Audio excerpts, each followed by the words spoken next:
Thank you. Thank you. You are a fantastic audience.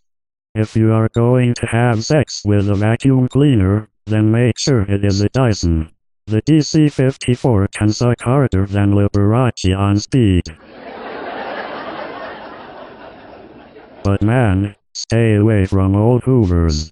One time I got a blowjob from one and the bag exploded. There was dust and semen everywhere. And don't get me started on those little vacuums that crawl around by themselves. They couldn't blow a hobbit's penis. For oral sex, it has to be a Dyson barrel upright. Thank God for that groundbreaking inventor. He is responsible for some of the best blowjobs I've ever had. Now, where's my USB butt plug?